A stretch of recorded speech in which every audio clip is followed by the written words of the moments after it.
Hello world அனைவருக்கும் வணக்கம். ரொம்ப நாளுக்கு அப்புறம் ஒரு லென்த்தி வீடியோ. கிட்டத்தட்ட பல விதமான மாற்றங்களுக்கு அப்புறம் ஒரு நிலைப்பாட்டை தமிழ்நாடு அரசு எடுத்திருக்காங்க. இன்றைக்கி அஃபிஷியலாக சிஎம் ஜோசப் விஜய் அவர்கள் செலக்ட் ஆயிருக்காங்க. அந்த பதவியேற்பு விழாவில் பார்த்திங்கன்னா சில விஷயங்கள் கவனிக்கத்தக்கதாக நம்ம சொல்லலாம். நமக்கு தெரிஞ்ச வரைக்கும் நம்ம சொல்லுவோம்.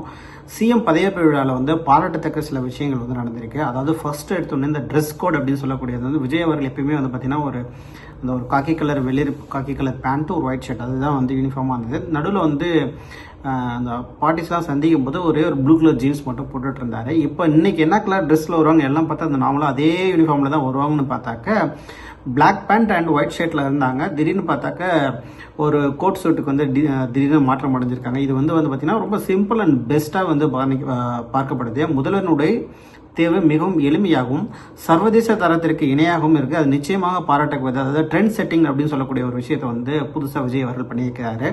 அமைச்சர்களுக்கு எந்த யூகமும் இல்லாமல் மேடையில் அனைத்து விதமான நல்ல மனிதத்தையும் நட்புணர்வையும் வெளிப்படுத்தியது ரொம்ப நல்ல விஷயம். ஒரு டேபிளை தூக்கிட்டு போகிறாங்க, அவரும் சேர்ந்து தூக்கிட்டு இருக்காரு. ஏன்னா சிஎம் கேண்டிடேட்னா நான் ஏன் தூக்கணும் அப்படின்ற மாதிரிலாம் அது ஒரு ஸ்டேஜ் லைவாக டெலிகாஸ்ட் ஆகிட்டு இருக்கணும்னு பார்க்கல. அங்கே இருக்க டேபிள் தூக்குறாங்க, இவரும் சேர்ந்து தூக்கிட்டு இருக்காரு. ஸோ நீங்கள் சிஎம் சார் நீங்கள் தூக்கூடாதுன்னு சொல்லிட்டு மற்றவங்களாம் சேர்ந்து தூக்கிட்டு இருக்காங்க. அது ஒரு இன்ட்ரெஸ்டிங்கான ஃபேக்டராக பார்க்கப்படுது.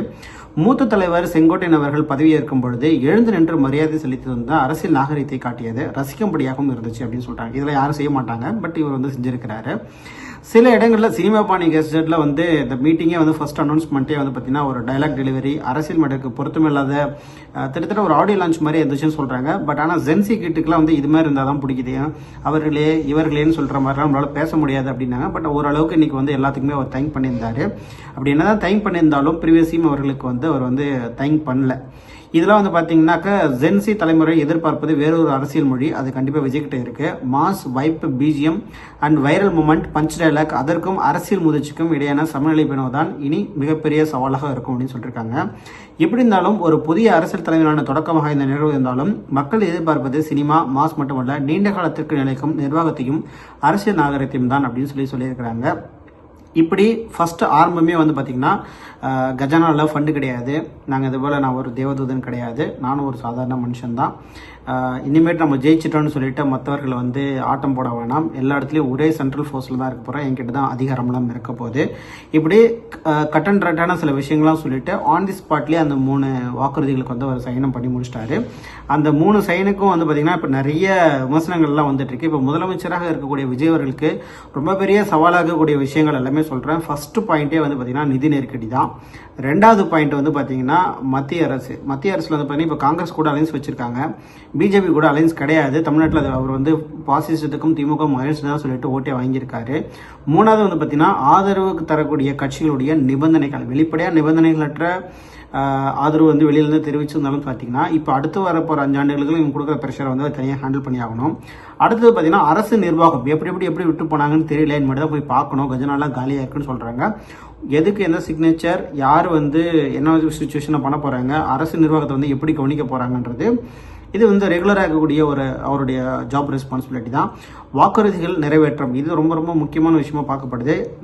அப்போ நாங்கள் பிப்ரவரி அனௌன்ஸ்மெண்ட் பண்ணிட்டோம். ஆனால் எங்களோட நிலைப்பாடில் இதுதான் கஜனா தமிழ்நாட்டுடைய லிமிட்டேஷனில் தான் நாங்கள் லோன் வாங்கியிருக்கோம். அப்போ அதுக்குள்ளே இருக்கிறதெல்லாம் நீங்கள் அப்போ ஆராய்ச்சி பண்ணாமல் இப்போ ஏன் ஆன் தி ஸ்பாட்டில் எங்கள்கிட்ட இவ்வளோ கடை இருக்குன்னு மட்டும் போய் பார்க்கணும்னு சொன்னீங்கன்னு சொல்லிட்டு சிஎம் அவர்கள் ஒரு ஃபேஸ்புக்கில் மெசேஜ் போட்டிருக்காரு. இந்த வாக்குறுதிகள் நிறைவேற்றல இன்றைக்கி ஒரு 3 விஷயத்தை ஒரு ஓப்பனாகவே சைன் பண்ணியிருக்கிறாரு. முதல் 200 யூனிட்டுக்கு மின்சாரம் ஃப்ரீன்னு சொல்லுறது பார்த்தீங்கன்னா அது ஒரு லிமிடேஷன் வச்சுருக்காங்க. எந்த வீட்டிலலாம் 500 யூனிட்டுக்கு மேலே யூஸ் பண்ணுறாங்களோ அவங்களுக்கு 100 யூனிட்டும் 500 யூனிட் உள்ளே இருக்கவங்களுக்கு பார்த்தீங்கன்னாக்கா அந்த 200 யூனிட் ஃப்ரீன்னு சொல்கிறது ஒரு கண்டிஷன் சப்ளையில் போட்டிருக்காங்க.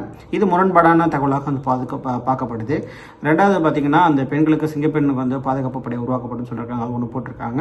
மூன்றாவது போதைப் பொருள் கலாச்சாரத்துக்கு நடவடிக்கைக்கு ஒரு ஸ்ட்ரிக்டான ரூல்ஸ் அண்ட் ரெகுலேஷன்ஸ் ஃபாலோ பண்ணாங்க, கடுமையாக நடவடிக்கை எடுக்கணும்னு சொல்லியிருக்காங்க. சரி, அதுக்கப்புறம் என்ன பார்த்தீங்கன்னா வாக்குறுதிகள் நிறைவேற்றம் ஒரு பக்கம் இருந்தாலும் பார்த்தீங்கன்னா எதிர்கட்சி தலைவராக இருக்கக்கூடிய திமுக குரூப் எல்லாம் மெயின்டைன் பண்ணி ஆகணும். ஏன்னா அவங்க சாதாரண ஆளும் கிடையாது. நீங்கள் என்ன செஞ்சாலும் ஒரு கண்டிஷன்ஸை போட்டு முன்னாடி இது பண்ணலையே அதை பண்ணு கேட்க ஆரம்பிப்பாங்க. இனிமேட்டு அவங்க மட்டும் இல்லை சுற்றில இருக்க எல்லா கட்சிகளுமே கேட்க ஆரம்பிப்பாங்க. இன்றைக்கி ஃபஸ்ட்டு பார்த்தீங்கன்னா எப்பவுமே தமிழ் தாய் வாழ்த்து, அதுக்கப்புறம் தான் நம்மளுடைய என்ன சொல்கிறது நேஷ்னல் ஆந்தம் எல்லாமே ப்ளே ஆகும். ஆனால் இந்த தடவை பார்த்தீங்கன்னா வந்தே மாதரம் ஃபஸ்ட்டு பண்ணாங்க. அதுக்கப்புறம் நம்ம தமிழ் தாய் வாழ்த்து 2 வாட்டி வந்ததுக்கப்புறம் பின்னாடி தான் போட்டிருந்தாங்க. இதெல்லாம் வந்து ஆல்ரெடி ஆரம்பிச்சிட்டாங்க. நீங்கள் எப்படி வந்து ஃபஸ்ட்டு ப்ரியாரிட்டி தமிழுக்கு தான் கொடுக்கணும், இதை வந்து மாற்றி பண்ணுறாங்க. இது வந்து இது வரைக்கும் இருந்தால் முரண்பாடு வந்து இதுதான் உங்கள் கல்ச்சர் அப்படின்னு சொல்லிட்டு அதுக்கான அகைன்ஸ்ட் இன்னிலேருந்தே ஆரம்பிச்சிட்டாங்க. அதாவது பதவி ஏற்கிற நாட்கள்லேருந்தே அவர் வந்து சமாளிக்க தயாராக இருக்கணும்.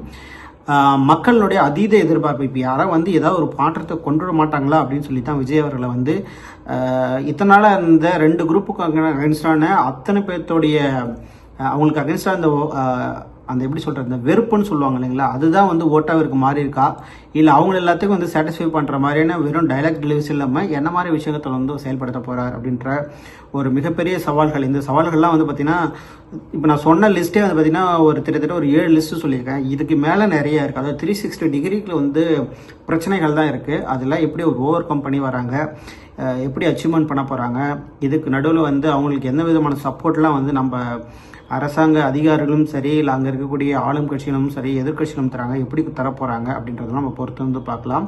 இன்றைக்கி ஓவராலாக வந்து பார்த்திங்கன்னா பாடி லாங்குவேஜ், மாஸ் என்ட்ரி எல்லாமே வந்து பக்காவாக இருந்துச்சு.